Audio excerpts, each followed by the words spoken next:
Assalamualaikum warahmatullahi wabarakatuh. Perkenalkan, nama saya Mutia Agustin dari 11 IPS 3. Di sini, saya akan mempresentasikan masa pendudukan Jepang di Indonesia. Yang pertama yaitu ada Putera atau Pusat Tenaga Rakyat, yaitu suatu organisasi yang dibentuk oleh pemerintah Jepang di Indonesia pada tanggal 16 April 1943. Organisasi ini dipimpin oleh para tokoh yang disebut dengan 4 serangkai, yaitu Insinyur Soekarno, Muhammad Hatta, Ki Hajar Dewantara, dan Kiai Haji Mas Mansur. Struktur organisasi Putera dimulai dari pimpinan pusat hingga pimpinan daerah yang dibagi sesuai dengan tingkatnya, yaitu Shu, Ken, dan Gun. Lalu selanjutnya ada tujuan dari dibentuknya Putera. Yang pertama yaitu membangun dan menghidupkan kembali hal-hal yang hancur oleh Belanda. Yang kedua, yaitu bertujuan untuk menarik simpati rakyat Indonesia. Yang ketiga, memusatkan segala potensi masyarakat Indonesia guna membantu Jepang dalam perang. Selanjutnya, Putra juga bertugas memperbaiki bidang sosial ekonomi. Lalu, pendudukan Jepang. Pada bulan Mei 1940, awal Perang Dunia Kedua, saat itu Belanda diduduki oleh Nazi Jerman. Hindia Belanda pun juga mengumumkan bahwa keadaan siaga dan di bulan Juli mengalihkan ekspor untuk Jepang ke Amerika Serikat dan juga Inggris. Negosiasi dengan Jepang yang tujuannya adalah untuk mengamankan persediaan bahan bakar penerbangan kegagalan. Di bulan Juni 1941 dan Jepang pun memulai penaklukan Asia Tenggara di bulan Desember pada tahun itu. Dan pada bulan yang sama, fraksi dari Sumatera menerima bantuan Jepang untuk mengadakan revolusi pada pemerintahan Belanda. Pasukan Belanda yang terakhir dikalahkan oleh Jepang yaitu pada Maret 1942. Pendudukan Jepang di Indonesia saat itu sangat bervariasi, tergantung di mana seseorang hidup dan bagaimana status sosial orang itu.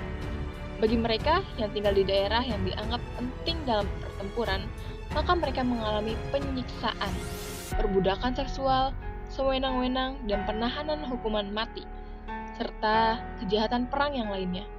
Campuran dari Belanda dan Indonesia adalah target utama dalam pendudukan Jepang pada saat itu. Lalu selanjutnya ada perlawanan rakyat terhadap Jepang. Yang pertama yaitu peristiwa Chotling di Aceh pada tanggal 10 November 1942. Peristiwa ini diawali dengan pemberontakan yang dipimpin oleh seorang ulama yang bernama Tengku Abdul Jalil, yaitu seorang guru di Chotling, Lok Sewu, Malaya. Yang kedua, yaitu peristiwa Singaparna, perlawanan fisik yang terjadi di beberapa sekolah Sukamana, Singaparna, Tasikmalaya, Jawa Barat, dipimpin oleh Kiai Haji Zainal Mustafa pada tahun 1943. Ia tegas menolak ajaran yang berbau Jepang, khususnya kewajiban untuk melakukan sekere setiap pagi, yang membayar penghormatan pada kaisar Jepang yang menuju pada matahari terbit. Selanjutnya yaitu perlawanan peta di Blitar pada tanggal 29 Februari 1945. Resistensi ini dipimpin oleh Suyadanko Supriyadi, Suyadanko Muradi, dan Dr. Ismail. Resistensi ini disebabkan oleh masalah mengumpulkan beras, Romusa dan Heiho paksa yang sudah di luar batas kemanusiaan. Selanjutnya yaitu perlawanan peta di Gumilir, Cilacap pada April 1945. Perlawanan yang satu ini dipimpin oleh seorang pemimpin tim atau Budanko, Kusayeri dan rekannya. Perlawanan ini direncanakan pada tanggal 21 April 1945 dan diketahui oleh Jepang sehingga Kusayeri ditangkap di tanggal 25 April 1945 dan divonis hukuman mati tapi tidak dieksekusi karena Jepang tertekan oleh sekutu. Lalu ada dampak positif pendudukan Jepang.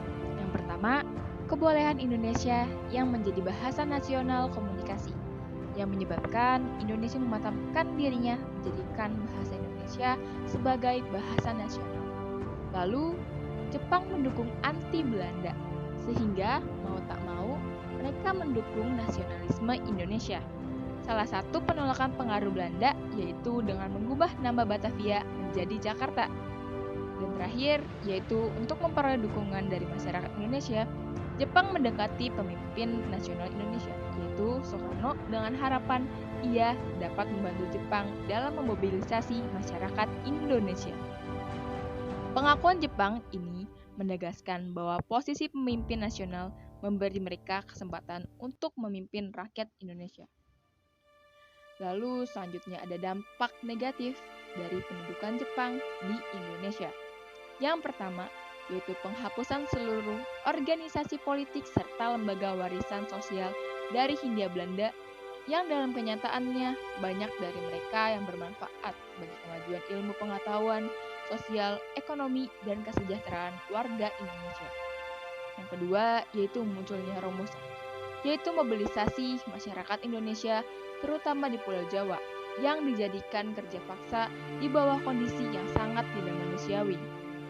Lalu selanjutnya ada mobilisasi seluruh sumber daya yang ada seperti misalnya makanan, pakaian, logam, dan minyak demi kebutuhan perang. Selanjutnya ada latar belakang dibentuknya Romusa. Romusa adalah panggilan bagi orang-orang Indonesia yang dipekerjakan secara paksa selama pendudukan Jepang di Indonesia dari tahun 1942 hingga 1945. Sebagian besar Romusa adalah petani dan mulai Oktober 1943, Jepang meminta petani memilih Romusa. Tujuan Jepang melakukan tanam paksa atau Romusa yaitu mempersiapkan perang di Asia Timur Raya. Dan untuk memenuhi kebutuhan tentara Jepang yang dibahas adalah sebagai berikut.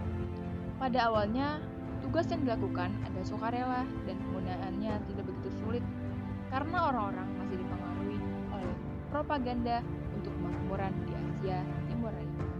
Lalu selanjutnya ada dampak dari Romusa. Yang pertama yaitu dampak Romusa bagi Indonesia. Romusa memberikan akibat yang mendalam bagi bangsa Indonesia. Meskipun Jepang menjajah Indonesia pada tahun 1942 sampai 1945, tetapi pada saat itu memiliki dampak yang mendalam pada rakyat Indonesia. Yang kedua, yaitu dampak di bidang ekonomi. Situasi ekonomi di Indonesia mengalami penurunan. Penyebabnya antara lain yaitu kurangnya pekerjaan pertanian karena banyak digunakan sebagai Romusa.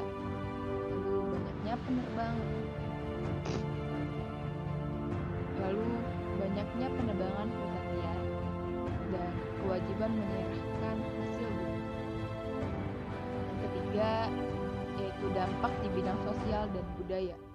Kepala-kepala desa dan camat yang bertanggung jawab dalam pelaksanaan sering menunjukkan bahwa mereka dipilih oleh orang yang tidak mereka sukai atau ditakuti oleh masyarakat desa setempat. Jutaan orang menderita kelaparan dan juga kemiskinan. Yang keempat, itu dampak bagi pekerja. Para tenaga kerja yang disebut Romusa kebanyakan meninggal karena kekurangan makanan, kelelahan, malaria, dan juga penyakit yang mereka derita. Selain itu, ini juga disebabkan oleh pengawasan Jepang yang keras dan metode penyiksaan yang kejam dan sepi. Sekian presentasi dari saya tentang kependudukan Jepang di Indonesia. Kurang lebihnya mohon maaf. Wassalamualaikum warahmatullahi wabarakatuh.